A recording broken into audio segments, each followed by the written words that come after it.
Merhaba Ateş. Biz şu anda ne yapıyoruz? Slime yapıyoruz. Slime yapıyoruz. Evet. Biz slime bir de biz yapalım dedik. Değil mi? Evet. Önce malzemelerimizi gösterelim. Evet. Şimdi tabağımıza birazcık tutkal koyduk. Evet. Yapıştırıcı. Evet. Onun da şurada paketi var. Biz önceden koyduk. Evet. Ondan sonra neredeyse bir bardak ılık suyumuz var. Evet. Tamam mı? Sonra da yarım bardaktan çok az soğuk suyumuz var. Bir de boraks. Evet. Doğru. Ondan da çok az koyacağız. Küçük bir kaşık koyacağız. Evet. Bir de burada ne var? Yeşil renk, Evet. guaj boya. Yeşil. Yeşil. Yeşil renk, guaj boya. Çünkü sen yeşil yapmak istiyorsun değil mi? Evet. İstediğiniz renk yapabilirsiniz arkadaşlar. Hadi bakalım nasıl yapıyoruz? Yavaş yavaş başlayalım. Evet. Onu tutkalımızın içine karıştıralım. Yeter herhalde. Karıştır bakalım tutkalımızı.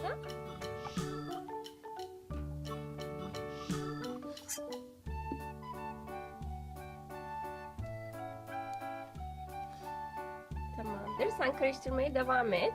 Ben sana yardım edeyim. Şöyle kaşık yardımıyla birazcık da boraks alacağız. Ilık suyumuzun içine bir yarım daha alayım ki şöyle iki çeyrek oldu. Bunu karıştıralım. Sen mi yapmak istiyorsun? Tamam, sen yap. Bunu nasıl yapacağız? Çok az bir simimiz kalmıştı evde. Evet. Onu koyuyoruz. Tutkalımızın içine, yeşil koyduğumuz tutkalımızın içine. Koy bakalım. Ben de bir taraftan karıştırayım senin için. Biraz böyle parlak olsun. Bak bitmiş. Evet, bitti o. Kenara koyabilirsin. Sen ne karıştırıyorsun ve ilmi yapıyorsun. Evet. Şimdi borakslı suyumuzu yavaş yavaş ilave edeceğiz. Tamam mı? Hazır mısın sen? Evet. İstersen sen şu kaşıkla karıştırabilirsin. Ben de yavaş yavaş suyu dökerim senin için. Evet, hızlı karıştır bakalım hemen. Ya da şöyle yapalım. Ben karıştırayım. Çünkü o biraz hemen katıyacak. Heyecanlı değil mi? Heyecanlı. Hemen kıvama geliyor. O yüzden hızlı karıştırmamız lazım. Biraz fazla döktüm herhalde ben zaten. Evet. Şuradan.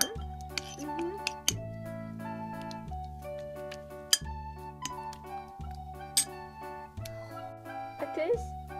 Karıştırdık. Bütün söylenilenleri yaptık.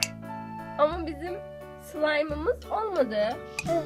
Çok komik bir şekil aldı bu böyle. Biraz başarısız olduk biz.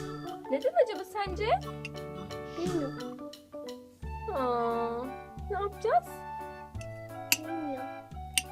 Aslında internetteki bütün tarifleri yaptık. Neyse, bu da bir deneme olmuş oldu. Her şeyde başarılı olamayabiliriz. Arkadaşlara bay bay diyelim. Ama söz verelim, bir daha deneyeceğiz. Daha güzel slime yapacağız, tamam mı? Ama daha değil.